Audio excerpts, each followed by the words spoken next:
pena acreditar, igreja. Vale muito a pena acreditar. Bendito seja Deus, porque fiel é aquele que prometeu. Aleluia, ele é poderoso para cumprir. Amém? Louvado seja o nome do Senhor. Na sua Bíblia, livro de Atos dos Apóstolos, capítulo 3. Louvado seja o nome do Senhor. Atos dos Apóstolos, capítulo 3. Aleluia! Glória!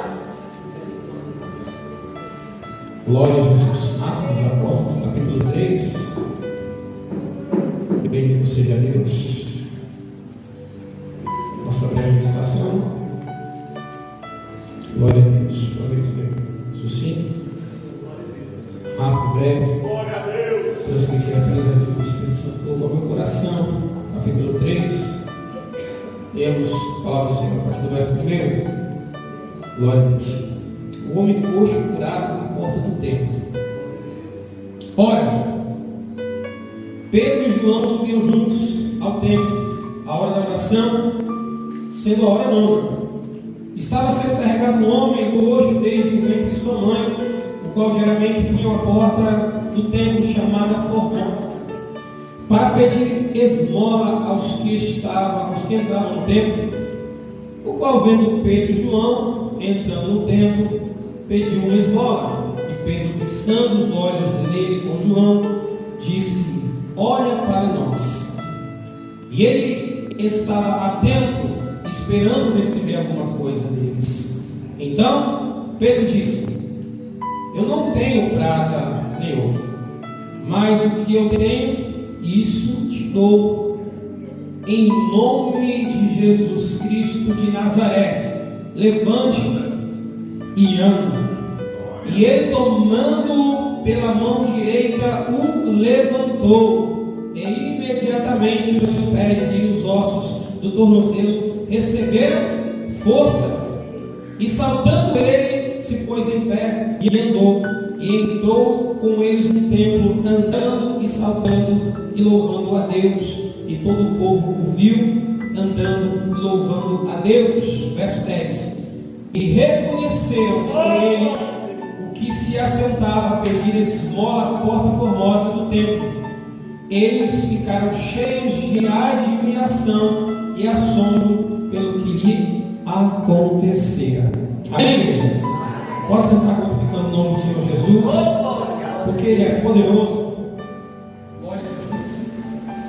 Ele é fiel. Ele é extraordinário. Aleluia.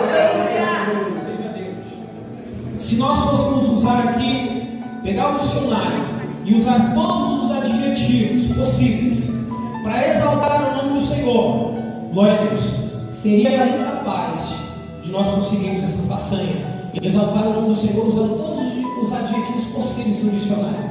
Haja vista que alguém conversando com o sábio, alguém chamado sabedoria, disse assim: olha, você acha que é sábio? Eu também achava.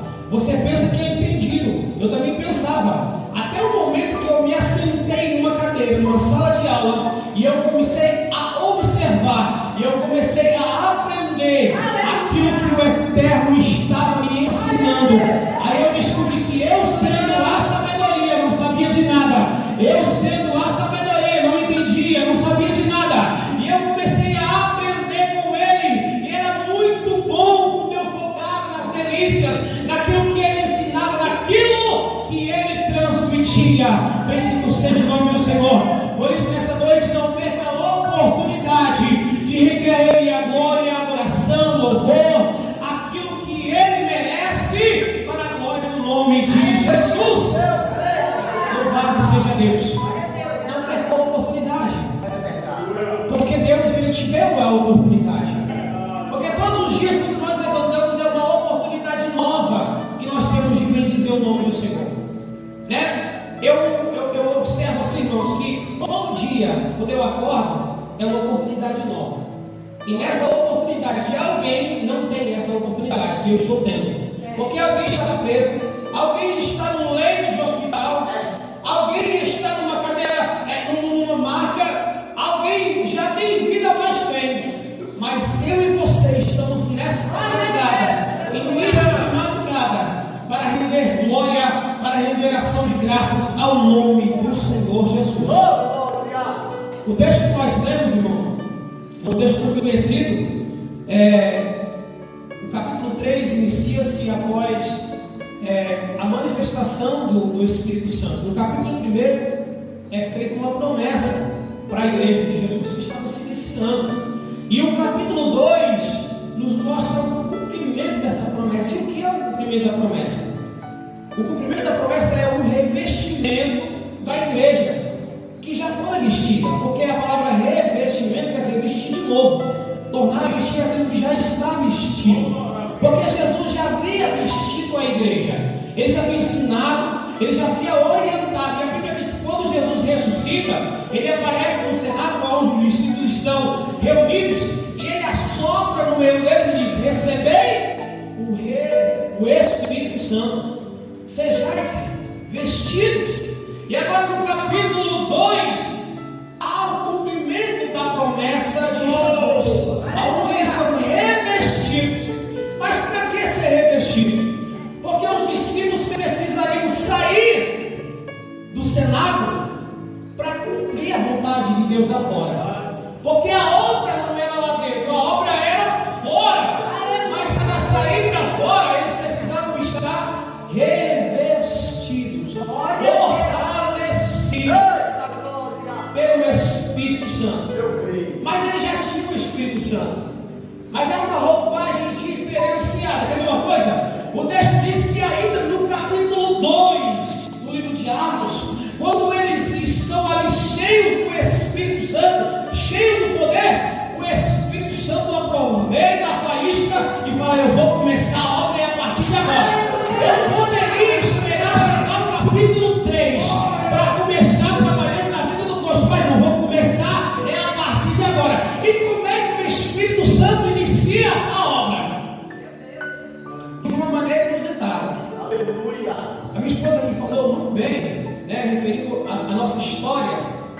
A gente pensa que Deus ele vai chegar num momento de calmaria, mas todas as vezes que eu vejo Jesus entrando em ação, é na hora que o negócio está pegando fogo, na hora que o mar está se levantando, na hora que a onda está balançando, olha, na hora que o vento está soprando, aleluia. É quando Jesus se levanta para mostrar o poder dele. Por quê? Porque a presença dele atrai essas coisas. Aleluia.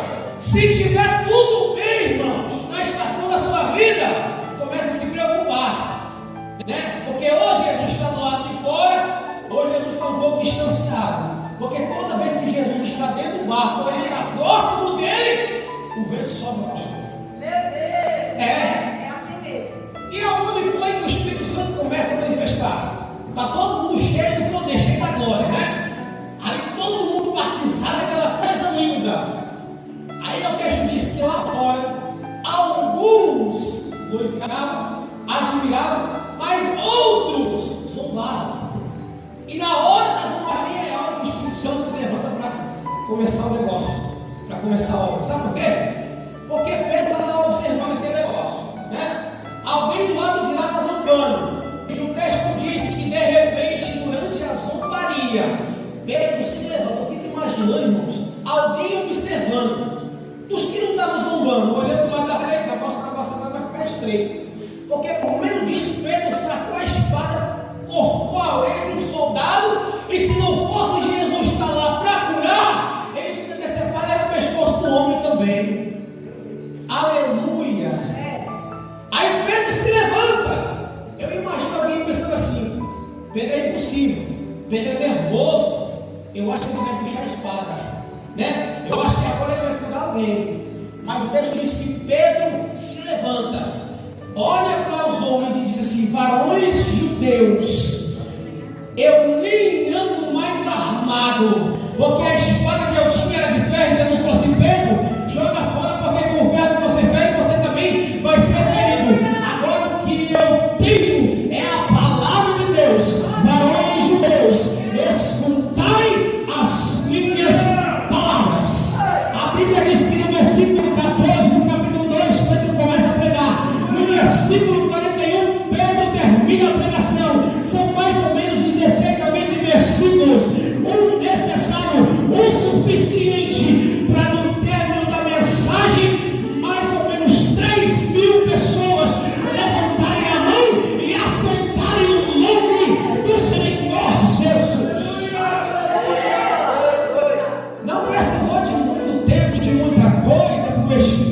Santo trabalhar. Aleluia. Sabe por quê, irmãos? Porque ele é poderoso, é ele que convence. A autoridade e o poder, aleluia. Jesus vai dizer assim: o poder e a força está na mão do Senhor. A Bíblia diz que o homem se esforça, trabalha, se levanta, escreve e projeta. Mas a resposta vem da boca de Deus. E você vai, a resposta vem dos lábios do Senhor. Pedro diz: escutai as minhas palavras, e o Espírito Santo salva mais de 3.000 pessoas. Louvado seja Deus. E agora, Pedro e João, olha que interessante o texto. No capítulo 3, começa assim: e Pedro e João subiam juntos. Isso nos dá o entendimento, e a Bíblia é recheada de passagens dizendo que Pedro e João, eles eram amigos próximos. Eles vão ser juntos em várias ocasiões, inclusive vão ser presos juntos. Né? Tem quando Jesus ele é preso, a Bíblia diz que João era amigo, né, lá no Sinédrio, e João entra e Pedro fica do lado de fora. Mas como eles eram amigos, o texto diz que Pedro vai lá e coloca João para dentro, e eles estavam sempre juntos, sempre próximos um do outro. Tem um momento, uma fase difícil na vida de Pedro, que Pedro volta às práticas antigas e diz assim: eu vou pescar. E eles dizem: nós vamos também. E durante toda a noite eles não pegam absolutamente nada, mas de manhã bem cedo, Jesus aparece a mais ou menos 90 metros de distância, é de onde eles estavam, e grita: vocês pegaram alguma coisa? Eles dizem: nada. Só que Pedro estava tão aflito que não reconhece que era Jesus que estava falando. Mas sempre tem alguém que está um pouco mais ligado. Sabe por quê? Porque esse alguém é sempre aquele que tem mais intimidade com Jesus. Então todas as vezes que nós aumentamos o nível de intimidade, independente da distância, entendeu? Do barco, da situação, da necessidade, de onde nós estamos, nós vamos sempre reconhecer o tom, o som da voz de Jesus. Porque a dificuldade, irmãos, não é páreo para confundir a voz de Jesus no nosso coração. Não. E João reconhece e diz: Pedro, o pai reconhece: não, é Jesus. Aí Pedro fala: rapaz, é mesmo Jesus. Estava não se veste, não nada como está Jesus. Então eles tinham uma intimidade muito grande. Glória a Deus. E o texto diz assim: olha, 3 horas da tarde, ou a hora nona, né? O horário do judeu começava às 6 da manhã e finalizava às 18 horas, no finalzinho do dia. Ou seja, das 6 da manhã até as 9 era a terceira hora. Das 9 até o meio-dia, voltava-se a 6ª hora. E do meio-dia até as 15 horas, voltava-se a 9ª hora. E a partir das 18 horas, iniciava-se as 4 vigílias da noite. Que era das 18 às 21, das 21 à meia-noite, da meia-noite às 3, e das 3 até as 6 horas da manhã do outro dia de novo. Era assim que era feita a divisão. Glória a Deus. E às 3 horas da tarde, era o costume de todo judeu ir ao templo para a hora da oração. Louvado seja Deus. Né? Apesar do novo já ter se apresentado, né? A fé não invalidava a lei. Então, pela prática cotidiana, eles estavam lá às 9 horas da manhã, ao meio-dia e às 3 horas da tarde. Todo dia. Louvado seja Deus. Né? E às vezes o Senhor nos convida para orar 5 minutos do dia. E a gente não tem tempo para buscar ao Senhor. Né? E aí às vezes a gente reclama porque Deus não fala conosco. Não fala conosco porque nós não falamos com Ele. Deus não quer princípios. É assim? Oração quer dizer conversa multifacial, ou seja, entre faces, entre pessoas. Oração quer dizer uma conversa mútua entre uma parte e outra parte. Louvado seja Deus. Não é verdade? Mas tem que haver uma necessidade, uma vontade, um desejo, um propósito de uma parte. Porque da parte de Deus isso já é um compromisso. A Bíblia diz: se você me buscar, você vai me encontrar.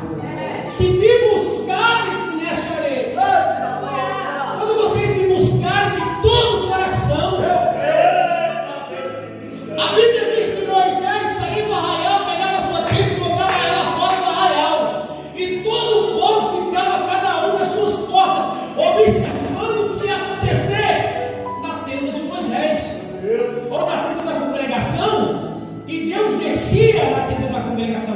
Só que há um fato interessante, que quando o povo ficava nas suas portas, um homem chamado Josué, um jovem chamado Josué, ele disse: eu preciso ir mais além, eu preciso ir mais profundo, é muito distante para ouvir a voz de Deus. Moisés vai para dentro da tenda, mas eu fico na porta. Aleluia, porque eu também quero ouvir a voz de Deus, eu quero sentir a presença, eu quero ter mais intimidade com Deus. Você vai? Não, eu vou. Você vai? Eu vou. Pois eu vou. Se vocês não vão, a minha casa vai servir ao Senhor. Eu e a minha casa serviremos ao Senhor. Aleluia. Então havia e há até os dias de hoje essa necessidade dessa comunicação, dessa conversa. E o texto diz que era trazido um homem que desde o ventre de sua mãe ele era coxo. E eu estava observando, pastor, esse texto, né? E nós aprendemos e entendemos que esse homem não andava.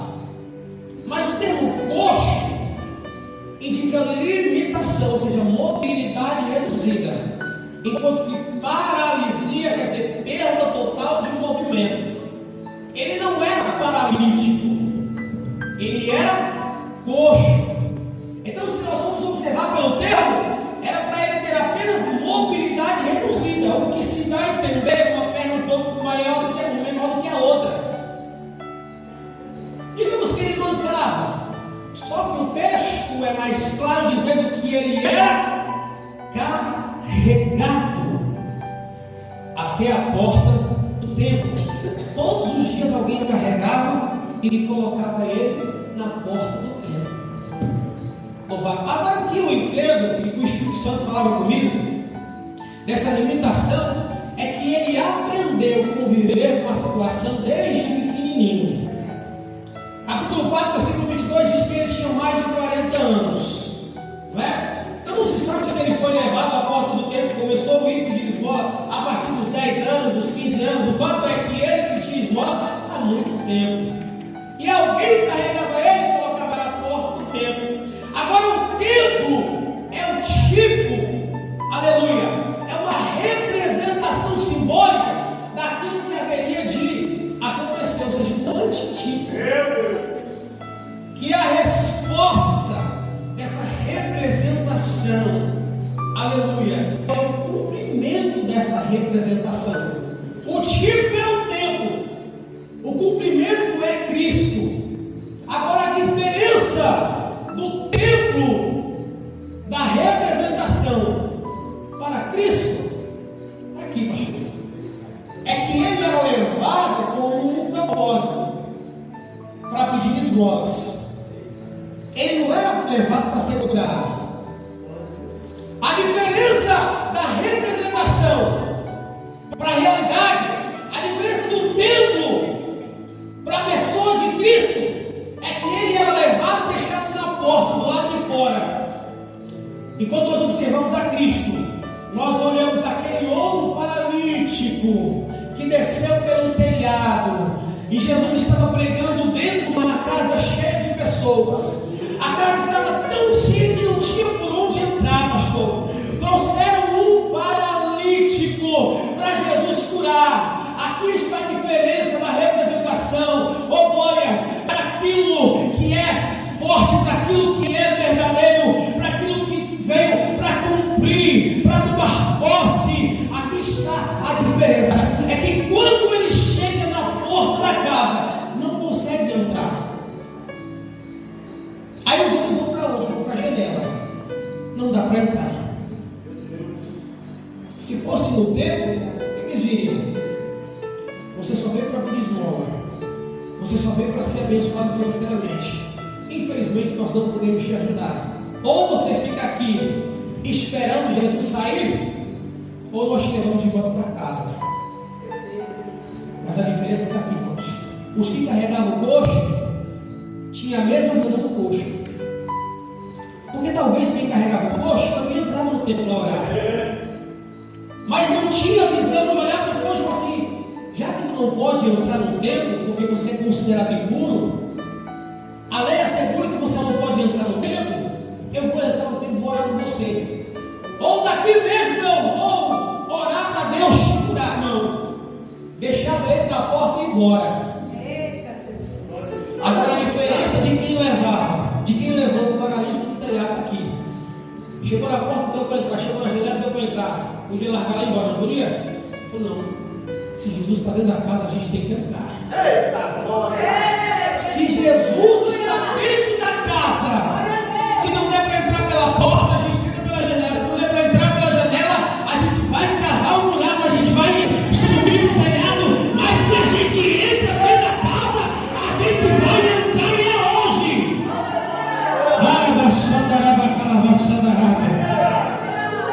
Aleluia. Quem carrega o coxo não tem visão de cura. Tem visão de renda. Tem visão financeira. Sabe por quê? Porque quem carrega o coxo pensa assim: a casa dele precisa ser alimentada. E se ele não ganhar o de hoje, não consegue levar o alimento para dentro de casa. Só que mal sabia que a porta limitava. Aleluia, a porta limitava. A porta representava uma limitação. A porta podia até vender, podia até abençoar, mas não podia curar. Porque a porta era bonita. A porta era formosa. A porta foi construída lá em Corinto, revestida de ouro, de prata, né? Segundo a história, ela tinha mais ou menos 22 metros de altura por alguns metros de fundo. Já pensou se a porta era grande, pastor? Né? Mas a porta não podia fazer nada pelo coxo. Mas quem comandava o espaço dentro da porta podia. Aqui é onde eu falo a representação. É aqui onde eu digo que o tipo, que é o templo, aleluia, precisava ser trocado. O antitipo, que é Cristo, precisava chegar. Aleluia. Para aquilo que é velho sair, aquilo que é novo entrar em ação. Espírito Santo de Deus. O homem não é levado para ser curado. Ele é levado simplesmente para ganhar o dinheiro, para ganhar dinheiro. Aleluia, Jesus. Mas dentro do templo havia um significado importante. Dentro do templo havia algo interessante. Só que já vamos analisar como nunca entrou dentro do templo. A lei diz o seguinte: quem é doente, quem é manco, quem é aleijado, quem é cego, não pode entrar dentro do templo. Só que a mesma lei que proibia, né, os deficientes de entrar dentro do templo, era a mesma lei que dava respaldo para eles ficarem na porta pedindo esmola. E a lei dizia o seguinte: que com generosidade o judeu deveria passar e abençoar quem estivesse na porta. Sendo assim, era cômodo demais, pastor, alguém que nasceu coxo permanecer coxo pro resto da vida. Era cômodo demais alguém que tinha uma deficiência permanecer deficiente pro resto da vida. Porque está tudo bem, eu estou na porta, estou sendo abençoado, está tudo bem. E a visão de quem carrega é a mesma visão de quem fica lá durante todo o dia. Por quê? Porque carrega para a porta. Mas a visão de quem carrega para Jesus é uma visão diferenciada. A visão de quem leva o paralítico para Jesus é uma visão de crescimento, é uma visão de cura. Aleluia! Glória a Deus! O segredo está na visão, o segredo está aqui, ó. É verdade. Na nossa mente. A fé, irmãos, Tiago vai dizer assim, ó. A fé, se ela for mencionada, mas não houver obras sobre aquilo que foi mencionado, ela não vai de maneira morta. Quer um exemplo? Hoje eu gosto de contar os meus exemplos, né? Testemunho particular. Certo dia, eu trabalhava numa empresa em São Paulo e eu saí dessa empresa, fiquei no segundo desemprego e eu fui viajar para Fortaleza com a minha esposa, né? E a minha filhinha, na época ela era recém-nascida. E nós fomos para Fortaleza. Para você ver a visão, né? Quando a fé trabalha junto com a ação.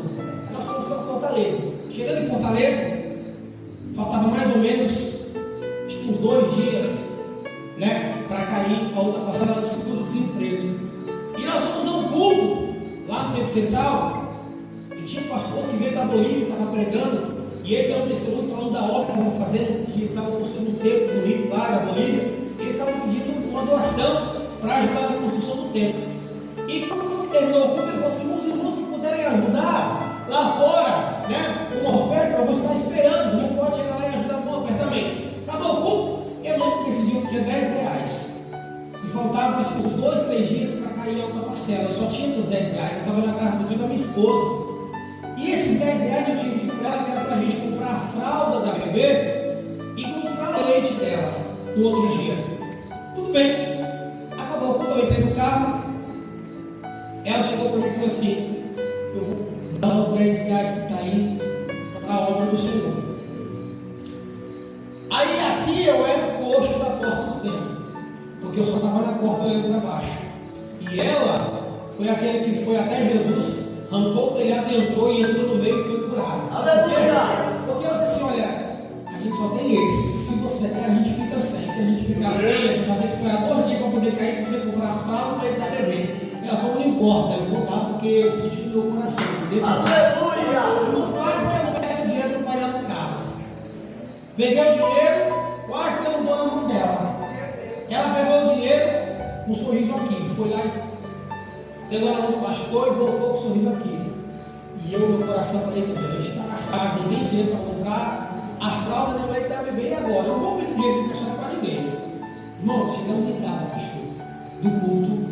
Enquanto a gente estava trocando de roupa, no andar de cima, o telefone tocou lá embaixo. Quando o telefone tocou, a menina gritou: Sula, vem cá. Quando ela desceu, ela disse: olha, a sua tia está chamando você na casa dela. Ela foi na casa da tia dela. O irmão demorou 5 minutos, ela voltou, subiu a escada ofegante e pegou assim, ó, abriu e disse: ó, aqui no canto, você precisa ser mais crente.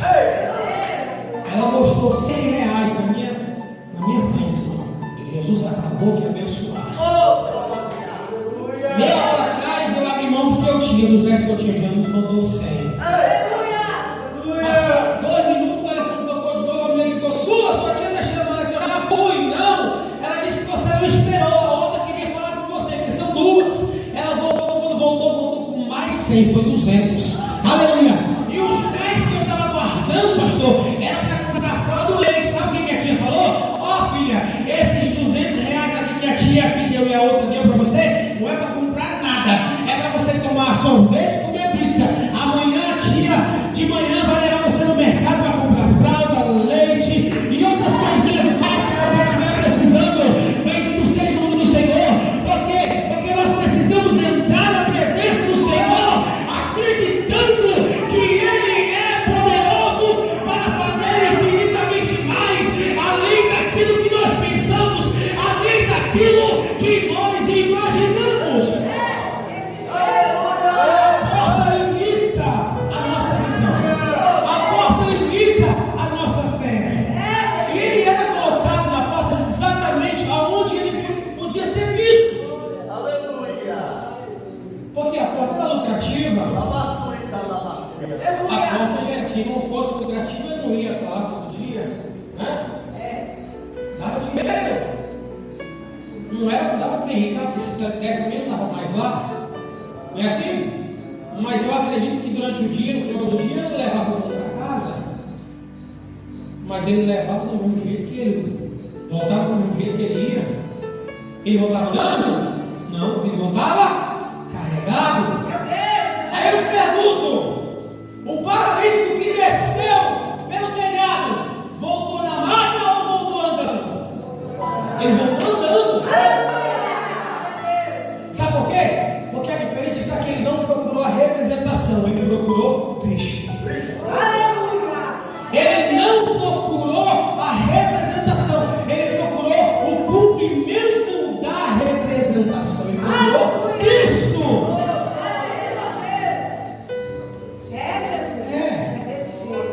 Quando nós procuramos a Cristo, irmãos, a resposta é diferente. Glória a Jesus. A lei protegia, incentivava a cuidar dos pobres.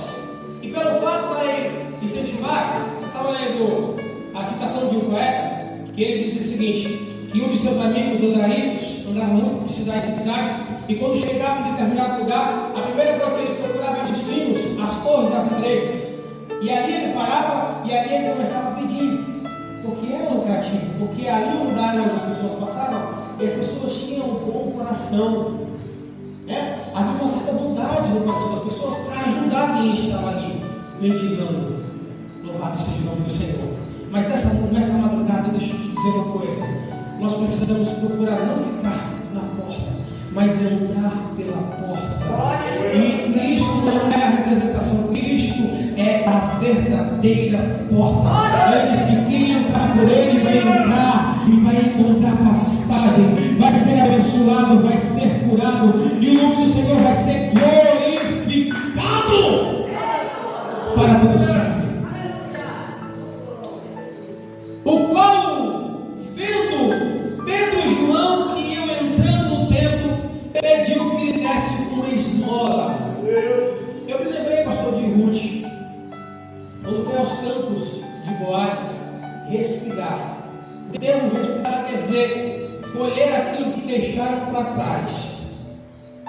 Ruth colhia aquilo que alguém deixava para trás. Boaz é um tipo de Cristo. É assim? E quando Boaz observa que Ruth está nos seus campos, respirando, acontece o quê? Contato visual. E é exatamente o que acontece quando Pedro e João estão entrando no templo. O homem estava pedindo esmola. E qual que é o sentimento de quem pede esmola? Coitado. Né? E se Pedro e João diz, olha para nós, é porque o coitado estava olhando para baixo, olhando para o lado. Estava com um jeitinho de coitado, uma esmolinha, pelo amor de Deus, né? Para ver se movia o coração de alguém. Essa era a esperança do coxo. Mas quando Pedro para e João e olha, Deus fitando os olhos dele, olhando para ele, eles observam que a visão dele era uma visão inferior, uma visão para baixo. Ele não tinha visão, ele não tinha perspectiva de sair daquela situação. Era uma visão medíocre. É por isso que eles vão olhar para ele e dizer, olha para nós. Ou seja, para de ser coitado, filho. Já chega. Né? Chega de ser coitadinho. Todo dia você vem no lugar da bênção, você vem no lugar da oração. Todo dia você olha para dentro do templo. Todo dia alguém entra, sai.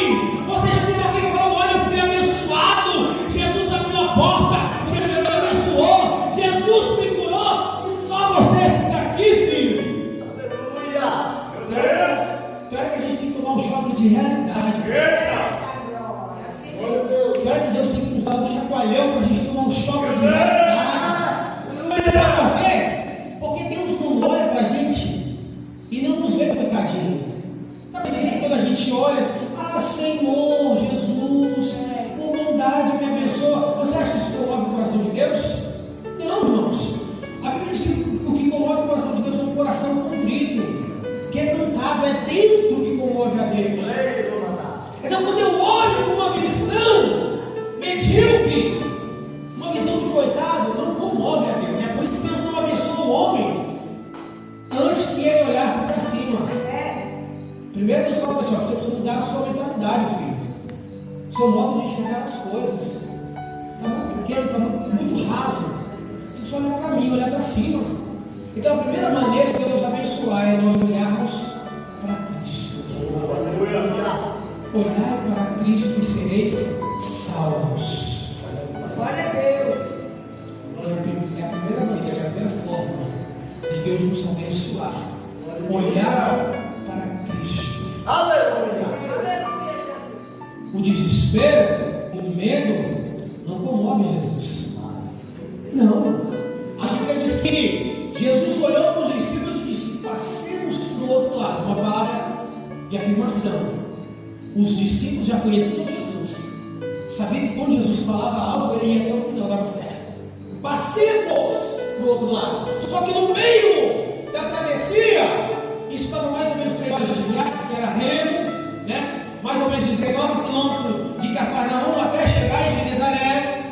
O negócio não era tão rápido, não tinha motor como nos dias de hoje. A logística tudo remando. Só que de repente, Jesus ele adormece porque estava cansado. E o mar fica bravio, os ventos começam a soprar. E as ondas começam a entrar para dentro do barco. Aí os discípulos ficam apavorados. Eles entram em pânico e desespero. E aí ele fala: Jesus, o Senhor não se importa com a nossa dor. O Senhor não se importa com o nosso desespero.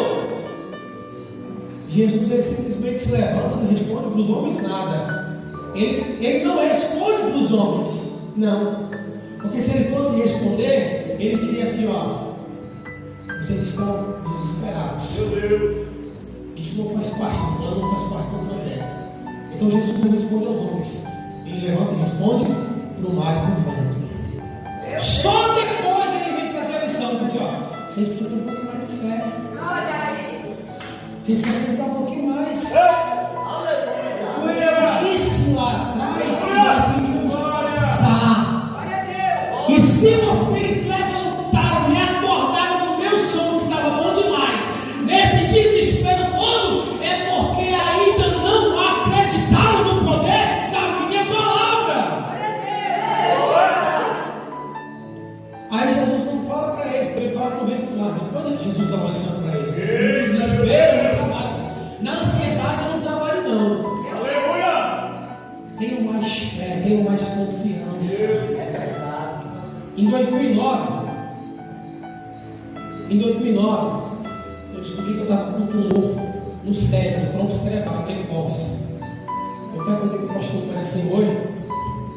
E em 2015, eu fui e fiz a cirurgia do tumor. Só que antes de 2009, eu lembro que eu estava como se fosse um das 3 horas da tarde, numa casa, e eu estava atrás da porta. Olha que interessante. O pastor de lá olhou para mim e falou assim: ei, jovem, o Senhor me mostrou um anjo na cabeceira da tua cama fazendo uma cirurgia na tua cabeça. Eu acreditei, guardei e fiquei para mim. Passou-se os tempos e descobri que eu estava com um tumor no tronco cerebral. Fui fazer, o tratamento. A médica me ligou e falou assim: olha, marcamos sua cirurgia. Eu falei assim: não. Jesus falou que ele vai curar. Passou o tempo, só que em 2015 eu resolvi fazer a cirurgia. E eu fui lá e entrei na mesa cirúrgica. E Jesus falou: não faça, filho, porque eu lhe disse que eu ia lhe curar. Mesmo assim eu fui lá e fiz. Saí da mesa de cirurgia, da sala de cirurgia. Eu entrei com um tumor na hipófise. Eu saí de lá com o mesmo tumor na hipófise, só que com algumas coisinhas a mais. Com o mesmo tumor, com uma lesão no nervo óptico e com uma lesão na artéria carótida. Depois da saída de lá, eu tive 7 episódios de hemorragia. No sétimo episódio de hemorragia, irmãos, eu me lembro que me levaram para o hospital, me colocaram numa cadeira de roda. Eu estava com um pano assim, o pano estava totalmente encharcado, e eu já estava branco, pago, toda aquela parede branca ali, ó. Já tinha perdido praticamente todo o sangue. A enfermeira chegou tentando colocar o sangue na rede, tampou meu nariz. Quando ela tampou meu nariz, a força ainda era grande, porque vinha da carótida, pela lesão que o médico causou dentro da cabeça, e começou a sair sangue pelo ouvido. E daqui a pouco o sangue começou a sair pelo campo dos olhos. Então era sangue pelos olhos, sangue pela nariz, sangue pela boca e sangue pelos ouvidos. E eu me lembro, irmãos, perfeitamente que eu comecei a sentir algo estranho entrando pelas pontas dos meus dedos nos pés.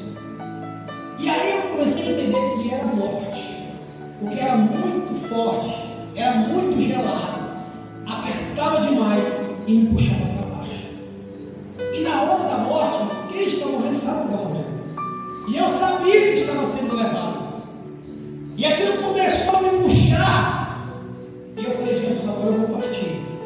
Aí a enfermeira chegou e eu me falou assim: daqui a pouco ele entra em choque, ele está branco. O médico veio com uma cânula, colocou pelo meu nariz, tentando conter o sangramento, colocou, insuflou um líquido dentro daquela cânula, criou aquela bola dentro da minha garganta e água de sangue parado. E eu comecei a falar com o Espírito Santo. Eu falei assim: Senhor, eu sei que agora daqui eu não passo. Eu sei que daqui eu não passo. Eu sei que eu não volto mais. Só te peço duas coisas: cuide da minha família e não me deixe ir para o inferno. Me leve para o teu seio, Senhor. Irmãos, a morte foi subindo, até que ela chegou na metade da minha perna, no joelho. E eu falei: esse negócio aqui está ficando mais estreito, eu vou partir. E eu sabia que eu ia morrer. Mas quando chegou na metade do meu joelho, eu orando ao Senhor e falei assim: Espírito Santo, não me deixe ir para o inferno, me leve para o céu. Sabe aquele dia que você chega em casa, está aquele calor bem quente, e que você toma aquele copo de água bem gelado, que refresca assim na sua garganta, e você vai no banheiro e toma aquele banho bem geladinho, que refresca, você sai aliviado do calor? De repente, irmãos, eu senti a manifestação do Espírito Santo. Quando ele manifestou no alto da minha cabeça, ele foi descendo. Mas não tem o Espírito Santo, tem o Espírito Santo. Só que eu estou falando da manifestação. Os discípulos já tinham o Espírito Santo, mas ele manifestou no dia de Pentecoste, batizando eles, oh glória, aleluia.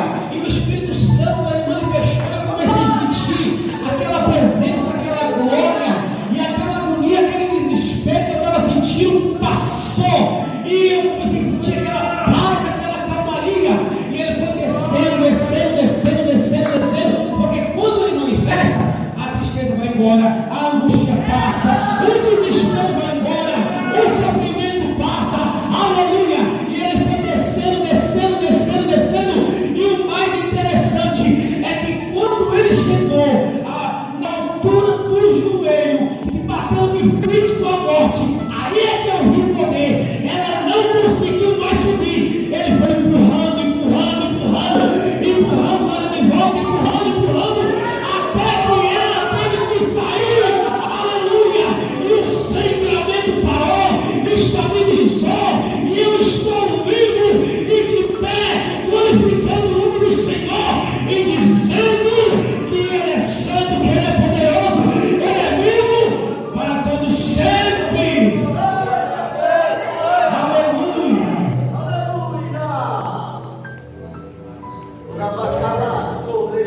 Mas o fato é que tem momentos que nós precisamos estabelecer o contato visual. Porque quando nós olhamos para Cristo, nós tiramos a nossa visão do problema. Quando nós olhamos para Cristo, nós deixamos de enxergar o problema. Porque olhar para baixo é a ação do fraco. E olhar para Cristo é a ação de quem confia em Cristo. Não significa que agora deixei de ser fraco e agora passei a ser forte. Significa que Cristo está me fortalecendo. Aleluia! Porque Paulo estava sendo açoitado. Uma carruagem do inferno se levantou e disse: agora a gente mata Paulo. Por quê? Porque Paulo está fraco. Porque Paulo está abatido. Uma carruagem se levantou para destruir a vida de Paulo. Mas eu fico olhando, irmão, o demônio batendo na porta, abrindo assim: agora a gente mata Paulo. Quando ele para na porta, Paulo está de pé e não entendo nada. Paulo diz: eu estava fraco, mas agora eu estou forte. Porque o poder de Deus se aperfeiçoa na minha fraqueza. Porque a fraqueza é minha, mas o poder é de Deus.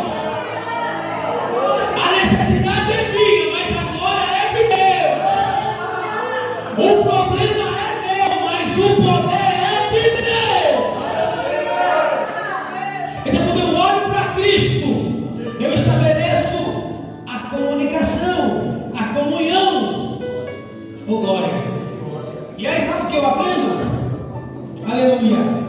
É que quando eu olho para Cristo, que estabeleço a comunicação visual, eu deixo de respirar. Ou seja, eu deixo de colher aquilo que sobrou. Está entendendo? Para passar a viver o melhor de Deus. Porque quando Cristo me enxerga, Ele já está me vendo. Mas quando estabelece a comunicação visual, é diferente. O texto diz que o Ruth estava respirando ali, coitadinha, né? Atrás, pegando o que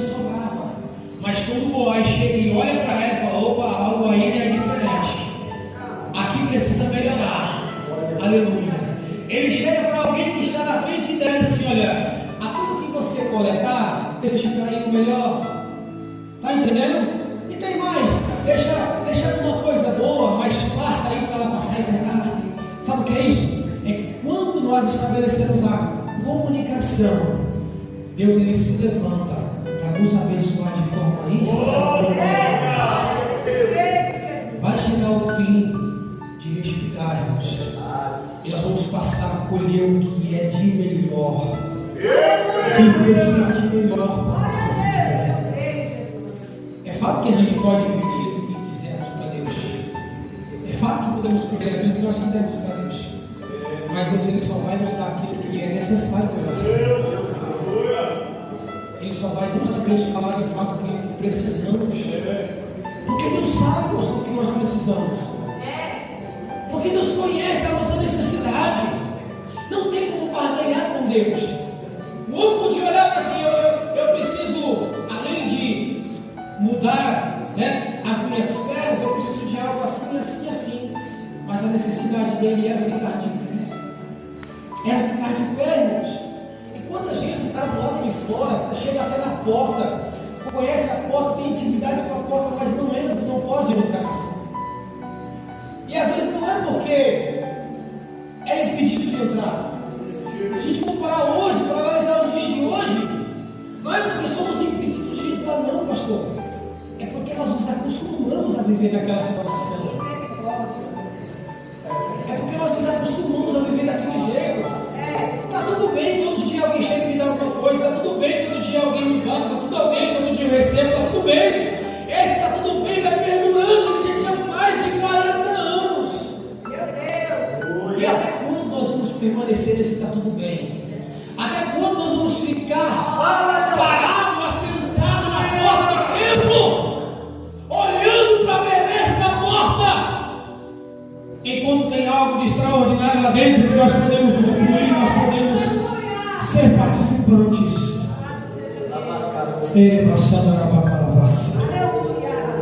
Essa é a pergunta de Deus para mim, para a tua vida nesta noite. Até quando nós vamos ficar questionando diante da beleza da porta, diante da grandeza da porta, e nós não vamos entrar pela porta?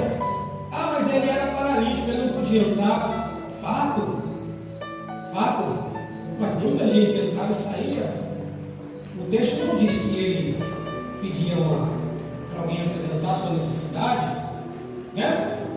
Ou até mesmo que ele se colocasse na postura da oração para orar. Não. O texto não diz que ele, na sua mobilidade, mesmo que não pudesse se ajoelhar, abaixasse sua cabeça e orasse. O texto diz que ele só sabia pedir. Ele só sabia pedir. Ele só sabia pedir. Ele só sabia pedir. Mas ele não pedia para Deus, ele pedia para as pessoas. Então estar na porta do templo e pedir não é sinônimo de que estamos fazendo a coisa certa. Porque nós estamos no lugar certo, mas pedindo para as pessoas erradas. Porque quem pode nos ajudar? Quem pode nos ajudar é o dono da porta, é o dono do templo, é o dono do templo, é o dono da cura, é o dono de todas as coisas. E se nós orarmos, ele tem resposta. A minha esposa falou, pastor já encerra. Eu nem sei qual é aqui. 2 minutinhos, eu já encerro. A minha esposa falou sobre o nosso filho. O Senhor recolheu com 12 anos. E depois que o Senhor recolheu meu filho, eu comecei a questionar o Senhor. Comecei a falar com Deus, porque o Cristo, a partir do momento que somos pais, ninguém quer perder, né? E eu falei assim, Deus, como é que o Senhor leva um garoto que era 100% obediente? Eu falava com ele, pastor, ele obedecia ainda. Você dá para começar e não obedecer. Tá, vamos lá. Você faz o nosso Deus comigo, Deus. E Deus calava. Falando de clamar, falando de perguntar e de pedir respostas a Deus. E Deus calava, Deus quer. Aí quando foi um certo dia, chegou uma garotinha chamada Laura. A Laura também tinha câncer. O filho morreu através do câncer, a mãe se deu câncer. E a Laura fazia tratamento com no mesmo hospital. E minha esposa ficou 7 meses durante o tratamento do meu filho e pegou uma amizade muito grande com as outras crianças em Paulo, e ela chamava minha esposa de minha rainha. E aí, certo dia, ela ligou em casa querendo falar com o Jeff, meu filho. E a minha esposa disse para a mãe dela: você sabe o que eu vou dizer? Essa mulher não sei. Ela não entende, eu não disse que ele morreu. E ficou naquele negócio, a minha esposa falou assim: meu amor, minha rainha, ele não está aqui, cadê ele? Ela tinha 5 anos, pastor. 4 para 5 anos, né? Cadê ele? Aí a minha esposa disse: eu vou dizer o quê? Aí ela falou: eu já sei. Aí disse para ela assim: ele foi morar com Jeová. Foi a irmã da minha esposa. Na cabeça dela, a casa do Jeová era descer na rua, primeira esquerda, portão amarelo. Era ali a casa do Jeová. Vai lá chamar que eu espero. Minha esposa: não é assim, não, vai demorar. E ele ia com aquela conversa, sei que passou seus dias. Quando foi um domingo de manhã, bem cedo, pastor, quando ela me desesperada, chorando. Minha esposa já: eita, Deus, o que aconteceu, mulher? A menina foi. Não, foi com ela, mas ela vai contar. Ela ligou no telefone e às vezes para mim esposa assim: minha rainha, você não sabe. Ela disse: o que é que foi, minha filha? Eu não fui na casa do Jeová hoje de noite. Irmão, estava na cozinha, eu saí de lá correndo, desesperado. Porque até eu queria saber onde falava Jeová. Porque para mim Jeová morava na rua de baixo do portão amarelo. Aí quando eu cheguei, eu falei: fica ouvindo, ela disse: eu fui na casa do Jeová. E a minha esposa: e eu, onde? A minha esposa: e ela onde é a casa do Jeová, meu filho? Ela falou assim: eu estava, uma criança de 5 anos não tem capacidade de inventar uma história desse nível. Ela disse assim: minha rainha, eu estava dormindo ontem à noite, aí quando eu dormi, eu acordei, mas eu acordei, não entendi como, eu comecei a subir. E eu fui subindo, e de repente eu cheguei num lugar tão lindo, mas tão lindo, que o portão não era amarelo não, viu? O portão é muito grande, dourado, uma coisa muito linda. E eu fiquei lá lado de fora olhando e o portão abriu. Quando o portão abriu, sabe quem foi que eu vi? Eu vi o Jeová sentado numa cadeira muito linda, que aqui não tem um igual. E quando eu vi o Jeová sentado naquela cadeira, sabe quem é que estava sentado do lado dele, deitado no colo dele, e ele passando a mão na cabeça? O Jeff, curado, não tem nada, mas coisa desabou no pranto. Ela apontou o dedo de lado do outro lado, estava em chamada de vídeo assim: não chora, minha rainha, enxuga as lágrimas, porque ele já está bom, ele já está curado, e daqui a pouco ele volta. Eu já estava desmanchado de lágrimas. E ela disse assim: tem mais uma coisa. Jeová apontou o dedo para mim e disse: você também vai morar comigo. Irmãos, quando ela acordou, ela disse para mim: mãe, arruma minhas malas. A mãe disse: para quê, minha? Está tão doida? Porque eu vou embora. Para onde? Para a casa do Jeová. Ele me convidou a ir. E eu quero ir porque lá é muito bom. Aleluia. Quando nós saímos de trás da porta e entramos no templo, nós contemplamos a face, nós contemplamos a glória, nós contemplamos o poder da imagem de Deus, da essência de Deus, da grandeza de Deus. Deus apontou ele para mim e disse: está respondido, filho? Eu disse: tá. Que eu queria saber por quê, mas já que o Senhor respondeu dizendo onde ele está tudo bem. Então nós precisamos, irmãos, estabelecer contato com Deus. Aleluia! E saber que Deus tem resposta para as nossas orações, para as nossas necessidades. Glória a Deus! Ficar na porta é bom, é lucrativo, né? Vai abençoar de certa forma. Mas o pastor está falando aqui dizendo que nós precisamos sair do raso, nos aprofundarmos em mais fundo. Nós precisamos sair daquilo que limita, irmãos. Aleluia! Glória a Deus! Nós precisamos sair do lugar de limitação, porque Deus tem algo maior. Sabe por que Jesus não foi no primeiro momento que chamaram ele para curar Lázaro? Porque Jesus já estava acostumado a curar câncer, lepra, né? Aleijado, mano. Jesus tem que mudar o nível. Tem gente que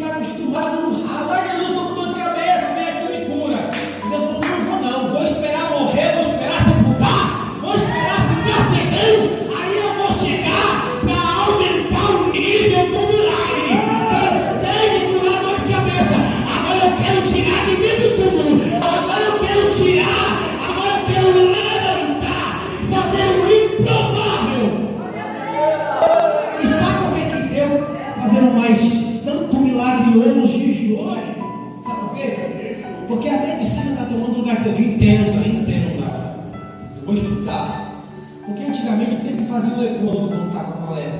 Senhor, se o Senhor quiser, o Senhor pode me curar. Jesus, você não curou, meu filho. O que o leproso faz hoje? Hoje a lepra é o quê? O câncer.